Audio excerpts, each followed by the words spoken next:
तुम जिसे जीवन समझते हो वह केवल एक अंतहीन दौड़ है, एक ऐसा भ्रम जिसे तुम सच मानकर जी रहे हो। लेकिन क्या कभी ठहरकर सोचा है कि जब इस देह की आखिरी सांस टूटेगी तब क्या होगा? लोग अक्सर मुझसे पूछते हैं कि मरने के बाद क्या होता है। मैं कहता हूं, तुम जीने की कला तो जानते नहीं और मृत्यु के सत्य को समझना चाहते हो। सुनो, मृत्यु कोई अंत नहीं है, वह तो एक महा यात्रा की शुरुआत है।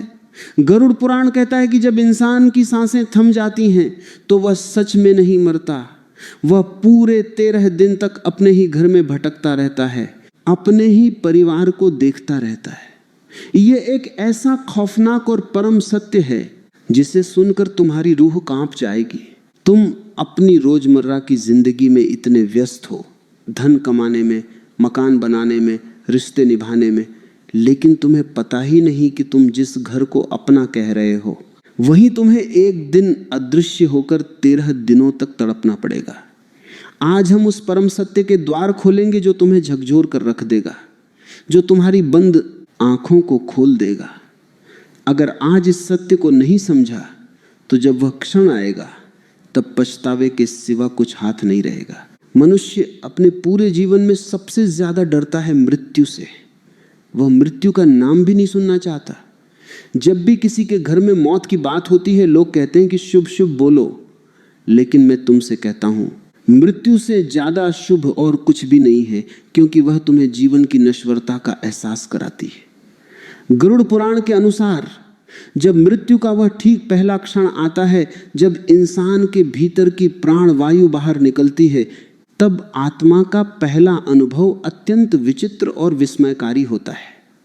जैसे ही दिल धड़कना बंद करता है, चेतना अचानक इस जड़ शरीर से बाहर खिंच जाती है। लेकिन सबसे बड़ी त्रासदी यहीं से शुरू होती है। आत्मा को तुरंत यह समझ ही नहीं आता कि वह मर चुकी है। वह देखती है कि उसका अपना ही शरीर जमीन पर पड़ा हुआ है। वह अपने हाथ पैर हिलाने की कोशिश करती है, लेकिन वह जड़ हो चुके होते हैं। वह अपने बेटे को आवाज देती है, अपनी पत्नी को पुकारती है, लेकिन कोई उसकी आवाज नहीं सुन पाता।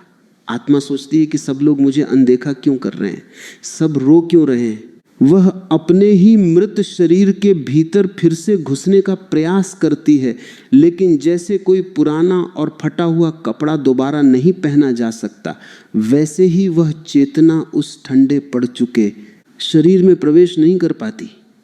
यह भटकाव, यह असमंजसी मृत्यु का पहला सबसे बड़ा आघात है। इंसान जिंदगी भर जिस नाम, जिस पद और जिस प्रतिष्ठा के पीछे भागता रहता है, वह सब एक पल में धराशायी हो जाता है। वह देखता है कि जिस तिजोरी की चाबी उसने अपनी छाती से लगाकर रखी थी, अब उसकी तरफ कोई देख भी नहीं रहा। सब बस इस चिंता में है कि इस शव को जितनी जल्दी हो सके श्मशान घाट ले जाया जाए। यह पहला अनुभव इंसान को उसकी औकात बता देता है कि तुम जिसे अपना साम्राज्य समझ रहे थे, वहां तुम्हारी हैसियत एक तिनके से ज्यादा नहीं थी। तभी उस निस्तब्धता को चीरते हुए वहां 2 भयानक आकृतियां प्रकट होती हैं। वे यमदूत हैं। लोग सोचते हैं कि यमदूत केवल कहानियों की बातें हैं, काल्पनिक पात्र हैं। नहीं, वे ऊर्जा के वे रूप हैं जो तुम्हें इस लोक से उस लोक में ले जाने के लिए नियुक्त किए गए हैं। गरुड़ पुराण में उनका जो वर्णन है वह अत्यंत डरावना है। उनके नेत्र बड़े और अंगारे की तरह लाल होते हैं, उनके हाथ में पाश होता है और उनका रंग घने काले बादल जैसा होता है। वे जैसे ही आत्मा के पास आते हैं, आत्मा भय से कांप उठती है।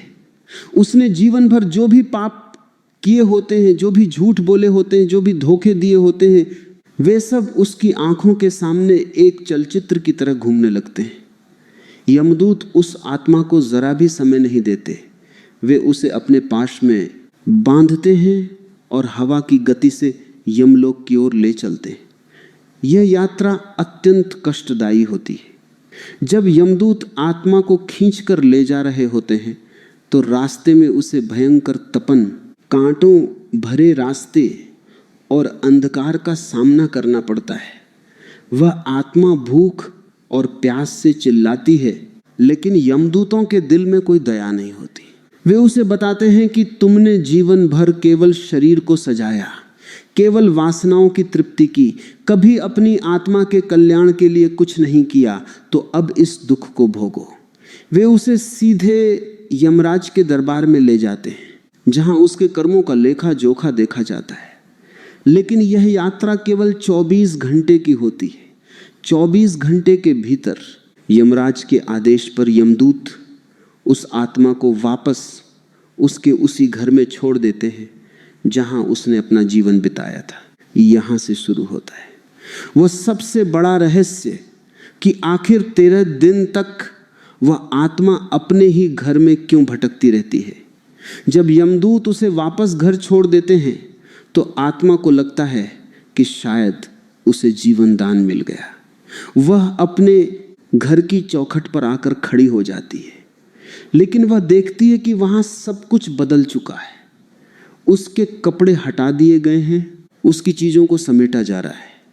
गरुड़ पुराण कहता है कि मृत्यु के बाद जीवात्मा के पास कोई स्थूल शरीर नहीं होता, वह एक सूक्ष्म शरीर में होती है जिसे अंगूठे के बराबर माना गया है। इस सूक्ष्म शरीर में भूख भी लगती है और प्यास भी, लेकिन वह न तो पानी पी सकती है और न ही अन्न खा सकती है। वह अपने परिवार के लोगों को खाना खाते देखती है तो उसका मन भी तड़पता है। वह रसोई में जाती है, बर्तनों को छूने की कोशिश करती है, लेकिन उसके हाथ आर पार निकल जाते हैं। वह बेबसी की चरम सीमा पर होती है। वह अपने ही घर में एक अजनबी बन जाती है। वह अपने कमरे के कोने में बैठकर रोती है, लेकिन उसके आंसुओं को देखने वाला कोई नहीं होता। वह 13 दिन तक इसलिए रुकती है क्योंकि उसके भीतर का मोह, उसके भीतर की आसक्ति उसे आगे बढ़ने नहीं देती। उसने जो मकान 50 साल की मेहनत से बनाया था, उस मकान की एक एक ईंट से उसका लगाव होता है। वह अपनी पत्नी, अपने बच्चों के मोह के धागों में बंधी होती है। उसे लगता है कि शायद कोई चमत्कार हो जाए और लोग मुझे देख पाएं। वह अपने बेटों के पास जाकर बैठती है, उनके कानों में कुछ कहना चाहती है कि देखो, मैं मरा नहीं हूँ, मैं यही हूँ। लेकिन बेटों को केवल एक ठंडी हवा का झोंका महसूस होता है और वे डरकर हनुमान चालीसा का पाठ करने लगते हैं। ये कितनी बड़ी विडंबना है कि जिस पिता ने तुम्हें पाल पोसकर बड़ा किया, मृत्यु के बाद उसकी उपस्थिति से ही तुम डरने लगते हो। चलो इसे एक व्यावहारिक उदाहरण से समझते हैं ताकि तुम आज के मनुष्य की भूल को पकड़ सको। एक बड़ा व्यापारी था, उसने रात दिन एक करके करोड़ों की संपत्ति बनाई, बड़ी बड़ी गाड़ियां खरीदी, आलीशान महल खड़ा किया। वो हमेशा कहता था कि मेरे बिना ये बिजनेस एक दिन भी नहीं चल सकता। एक दिन अचानक दिल का दौरा पड़ने से उसकी मौत हो गई। गरुड़ पुराण के अनुसार जब उसकी आत्मा वापस उस महल में आई तो उसने देखा कि उसका बड़ा बेटा ऑफिस की कुर्सी पर बैठा है और उसके वकीलों के साथ मिलकर उसकी वसीयत की जांच कर रहा है। छोटा बेटा इस बात पर झगड़ रहा है कि तिजोरी की चाबी किसके पास रहेगी। पत्नी अलमारी से गहने निकाल रही है। उस व्यापारी की आत्मा टेबल पर बैठकर चीख रही है कि अरे मूर्खों, मैंने ये सब तुम्हारे लिए बनाया, कम से कम मेरे जाने का दुख तो मनाओ। इस धन के लिए आपस में लड़ो मत। लेकिन उसकी आवाज किसी के कानों तक नहीं पहुंचती। ये आज के आधुनिक मनुष्य की सबसे बड़ी समस्या है। हम सब उस व्यापारी की तरह जी रहे हैं। हम सोच रहे हैं कि हमारे बिना ये दुनिया रुक जाएगी, हमारे बिना हमारा परिवार अनाथ हो जाएगा। लेकिन सच तो यह है कि तुम्हारे जाते ही लोग तुम्हारी संपत्ति का बंटवारा करने में जुट जाते हैं। यह संसार केवल स्वार्थ का मेला है। जब तक तुम इस शरीर में सांस ले रहे हो तब तक ही तुम्हारी पूछ है। जैसे ही सांस बंद हुई तुम केवल एक नाम बन जाते हो, एक बीती हुई कहानी बन जाते हो। इस बात से तुम्हें यह सीखनी चाहिए कि जो धन, जो पद, जो रिश्ते तुम्हारी मौत के बाद तुम्हारे किसी काम नहीं आने वाले, उनके पीछे अपनी चेतना को इतना मत भटकाओ कि मृत्यु के समय तुम्हें इतनी भयानक पीड़ा झेलनी पड़े। वह आत्मा 13 दिनों तक अपने घर की छतों पर, दीवारों के पास और अपने प्रियजनों के आसपास मंडराती रहती है। गरुड़ पुराण में लिखा है कि इन 13 दिनों में परिवार के लोग जो पिंड दान करते हैं, जो तर्पण करते हैं, उससे उस भूखी प्यासी आत्मा को थोड़ी ऊर्जा मिलती है। लेकिन अगर परिवार के लोग केवल दिखावे के लिए रो रहे हैं, भीतर से खुश हैं कि चलो बूढ़ा मर गया, अब जमीन हमारे नाम हो जाएगी, तो उस आत्मा को मिलने वाला पिंड दान भी कड़वा हो जाता है। वह आत्मा अपने ही बच्चों की इस सोच को देखकर अंदर ही अंदर टूट जाती है। उसे अपने पूरे जीवन पर ग्लानि होने लगती है कि मैंने किन नीच लोगों के लिए अपना पूरा जीवन बर्बाद कर दिया। मैंने क्यों धर्म का मार्ग छोड़ा? मैंने क्यों केवल इस नाशवान परिवार के लिए पाप किए? वह तड़प, वह पछतावा ही नर्क का असली अनुभव है। नर्क कहीं आसमान में नहीं है। नर्क तो मृत्यु के बाद अपने ही घर में रहकर अपने लोगों का असली चेहरा देखना है। तुम सोचो, तुम जिस पत्नी को सबसे ज्यादा प्यार करते हो, वह तुम्हारी मृत्यु के कुछ ही दिनों बाद तुम्हारे फोटो पर माला चढ़ाकर अपनी सामान्य जिंदगी में लौट जाती है।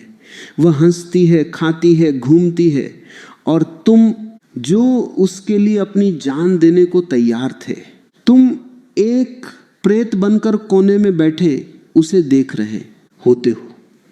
इससे बड़ा कष्ट और क्या हो सकता है? ये जो 13 दिन का समय है, ये आत्मा के लिए एक परीक्षा की घड़ी होती है।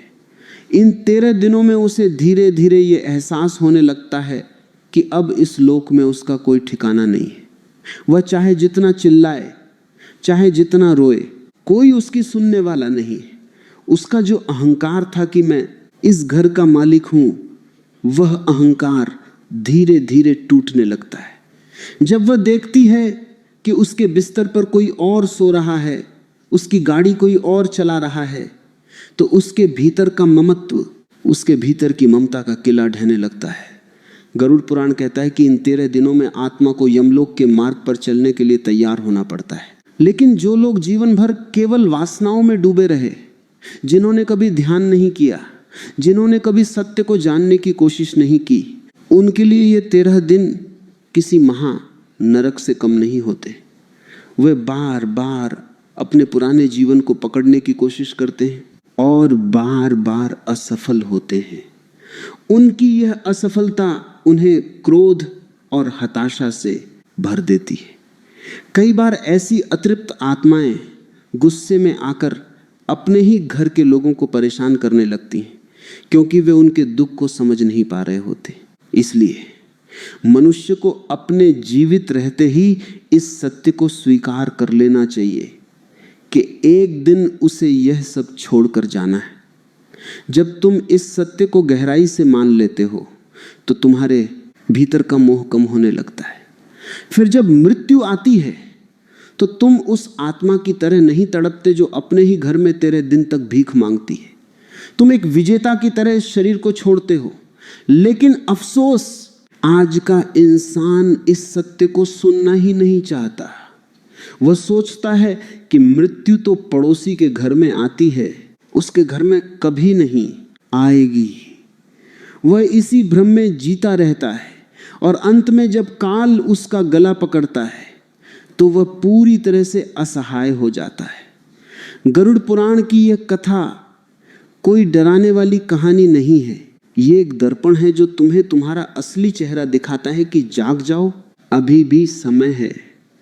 इस जीवन की निसारता को समझो और उस सत्य की खोज करो जो मृत्यु के बाद भी तुम्हारे साथ जा सके। वासनाओं और मोह के जाल से बाहर निकलो, क्योंकि यह 13 दिनों का भटकाव अत्यंत भयानक है। अब उस महा पीड़ा की गहराई में उतरो जो हर मनुष्य को एक न एक दिन झेलनी ही पड़ती है। लोग मुझसे अक्सर पूछते हैं कि जब प्राण इस देह को छोड़ते हैं तो कितना कष्ट होता है। गरुड़ पुराण में इसका जो जीवंत और कंपा देने वाला वर्णन है, वह तुम्हें भीतर तक झकझोर देगा।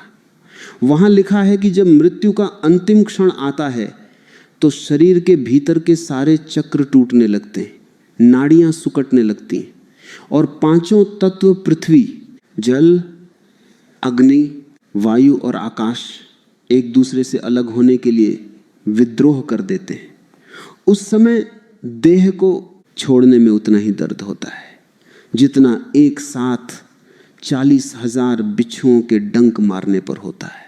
सोचो, एक बिच्छू काटता है तो तुम चीख उठते हो, यहाँ 40,000 बिच्छुओं का डंक एक साथ तुम्हारी हड्डियों, तुम्हारी मांस पेशियों पर पड़ता है।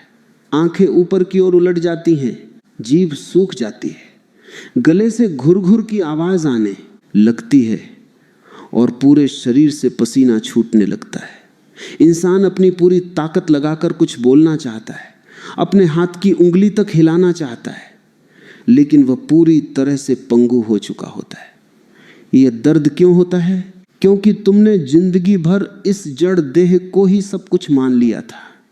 तुमने इस चमड़ी से, इस मांस के लोथड़े से इतना गहरा सम्मोहन पाल लिया था कि अब जब इसे जबरदस्ती खींचा जा रहा है तो तुम्हारी आत्मा का एक एक रेशा दर्द से चीख रहा है।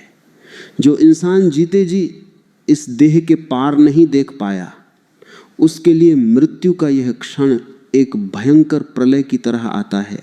लेकिन इस शारीरिक पीड़ा से भी बड़ा एक और कष्ट है जो मरने के बाद उस जीवात्मा को मिलता है, और वह कष्ट उसे कोई और नहीं बल्कि उसका अपना ही रोता बिलखता परिवार देता है। गरुड़ पुराण का यह वह सच है जिसे संसार का कोई भी पंडित तुम्हें खुलकर नहीं समझाता। जब घर के आंगन में शव पड़ा होता है तो छाती पीट पीट कर लोग रोते हैं, बेटे चिल्लाते हैं, पत्नी दीवार से सिर टकराती है। तुम्हें लगता है कि ये प्रेम है? नहीं, ये प्रेम नहीं, ये केवल मोह का अंधा प्रदर्शन है। गरुड़ पुराण कहता है कि जब परिवार के लोग इस तरह चीख चीख कर विलाप करते हैं, आंसू बहाते हैं, तो उन आंसुओं की हर एक बूंद उस तड़पती हुई आत्मा के ऊपर जलते हुए अंगारे की तरह गिरती है।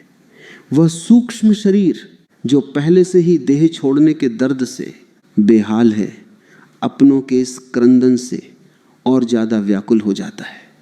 आत्मा चिल्लाती है कि मत रो, तुम्हारे रोने से मेरे पैर बंध रहे हैं, मुझे कष्ट हो रहा है। लेकिन उसकी यह पुकार कोई नहीं सुनता। लोग जितना ज्यादा रोते हैं, उस आत्मा की आसक्ति उतनी ही ज्यादा उस घर से बंधी रहती है। वह यमलोक के मार्ग पर आगे बढ़ ही नहीं पाती। उसके पैरों में जैसे बेड़ियां पड़ जाती हैं। हमारे पूर्वजों ने जो नियम बनाए थे कि मृत्यु के समय शांत रहो, भगवत गीता का पाठ करो, वह इसीलिए था ताकि विदा होने वाले मुसाफिर को शांति मिले, उसे एक शांत विदाई दी जा सके। लेकिन आज का अज्ञानी मनुष्य श्मशान तक केवल रोने और दिखावे का नाटक करता है, जिससे वह उस मृत जीव के लिए आगे का मार्ग और भी ज्यादा नरक जैसा बना देता है। इसे एक जीवन के उदाहरण से समझो जो तुम्हारे आस पास रोज घटता है। एक माँ थी जो अपने बेटे से बहुत ज्यादा मोह रखती थी। जब उस माँ की मृत्यु हुई तो बेटा श्मशान में उसकी चिता पर गिरने लगा, पागलों की तरह रोने लगा कि माँ मुझे छोड़कर मत जाओ, मैं तुम्हारे बिना मर जाऊंगा। गरुड़ पुराण के विज्ञान के अनुसार उस माँ की आत्मा अपनी यात्रा पर जाने के बजाय वहीं रुक गई। वह अपने बेटे के सिर पर हाथ फेरने की कोशिश करने लगी, लेकिन सूक्ष्म शरीर होने के कारण वह कुछ नहीं कर पाई। बेटा डिप्रेशन में चला गया, उसने खाना पीना छोड़ दिया। अपनी इस हालत से उसने अपनी माँ की आत्मा को अगले कई महीनों तक प्रेत योनि में तड़पने पर मजबूर कर दिया। वह माँ अपनी मुक्ति के मार्ग पर आगे बढ़ने के बजाय अपने बेटे के दुख को देखकर हर पल नरक भोगती रही। क्या तुम इसे प्रेम कहोगे? ये प्रेम नहीं, ये तो उस आत्मा पर किया गया सबसे बड़ा अत्याचार है। आज का मनुष्य यही गलती कर रहा है। वह अपनी भावनाओं को संभाल नहीं पाता और अपने प्रियजनों की आत्मा के लिए सबसे बड़ा रोड़ा बन जाता है। इस बात से तुम्हें यह सीख लेनी चाहिए कि जब कोई इस संसार से विदा हो तो उसे अपने आंसुओं के जाल में मत बांधो, उसे शांति से जाने दो, क्योंकि तुम्हारी चीख पुकार उसकी यात्रा को और ज्यादा कष्टकारी बना देती है। अब समझो उस अद्भुत विज्ञान को जो इन 13 दिनों के भीतर घटित होता है, जिसे पिंड दान और अंतिम विदाई कहते हैं। गरुड़ पुराण में विस्तार से बताया गया है कि जब इंसान मरता है तो उसके पास कोई ठोस आधार नहीं होता, वह वायु तत्व की तरह हवा में तैरता है। जब परिवार के लोग पहले दिन से लेकर 10वें दिन तक पिंडदान करते हैं तो वह केवल एक कर्मकांड नहीं है। उस पिंड के अन्न से, जल से और मंत्रों की आहुति से उस अंगूठे के आकार की आत्मा को धीरे धीरे एक नया सूक्ष्म शरीर मिलने लगता है। पहले दिन के पिंड से सिर बनता है, दूसरे दिन से आंखें और कान बनते हैं, और इसी तरह 10वें दिन तक उसका नया सूक्ष्म शरीर पूरी तरह से तैयार हो जाता है। 11वें और 12वें दिन के पिंड दान से उस नए शरीर को यमलोक की लंबी यात्रा तय करने के लिए शक्ति और ऊर्जा मिलती है। और फिर आता है वह आखिरी निर्णायक दिन, 13वां दिन। 13वें दिन जब घर में शुद्धि की पूजा होती है, नारायण बलि का पाठ होता है और ब्राह्मणों को भोजन कराया जाता है, तब वह आत्मा पूरी तरह से इस लोक के बंधनों से मुक्त हो जाती है। उस दिन यमदूत फिर से आते हैं, लेकिन इस बार वे उसे घसीट कर नहीं ले जाते, बल्कि वह आत्मा स्वयं उनके साथ चलने के लिए तैयार होती है।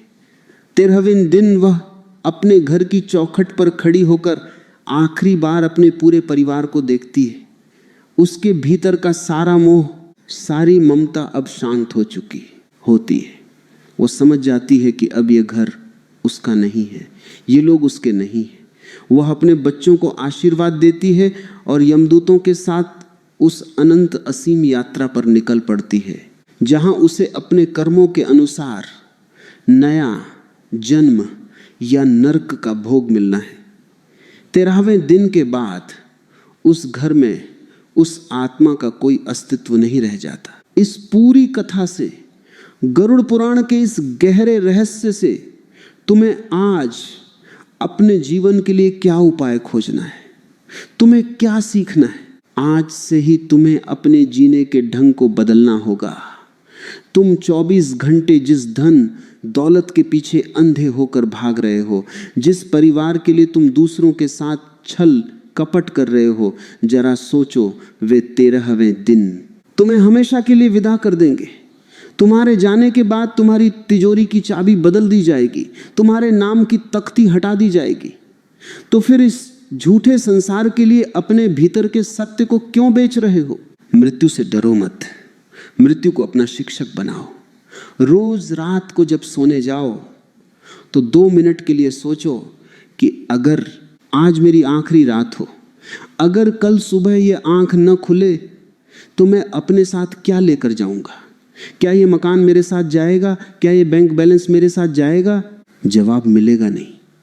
तुम्हारे साथ केवल तुम्हारी चेतना जाएगी, तुम्हारे अच्छे कर्म जाएंगे, तुम्हारा आंतरिक रूपांतरण जाएगा। इसलिए जीवन में मोह को पकड़ो मत, साक्षी भाव से जीना सीखो। परिवार में रहो, व्यापार करो, सब कुछ करो, लेकिन ऐसे रहो जैसे तुम एक होटल के कमरे में रह रहे हो। तुम्हें पता होना चाहिए कि यह तुम्हारा स्थायी ठिकाना नहीं है। तुम्हें एक दिन यहां से खाली करके जाना ही है। जब तुम इस ऊंचे बोध के साथ जियोगे तो मृत्यु के समय तुम्हें वह 40,000 बिच्छुओं का दर्द नहीं होगा। तुम इस देह को ऐसे छोड़ दोगे जैसे कोई पुराना कपड़ा उतार कर फेंक देता है। फिर तुम्हारे लिए न तो कोई यमदूत डरावना होगा और न ही तुम्हें 13 दिन तक अपने ही घर में भूत बनकर भटकना पड़ेगा। तुम सीधे उस परम आनंद में लीन हो जाओगे जिसे पाना ही मनुष्य जीवन का एकमात्र लक्ष्य है। जाग जाओ इससे पहले कि वह आखिरी सांस तुम्हारी छाती को चीर कर बाहर निकल जाए।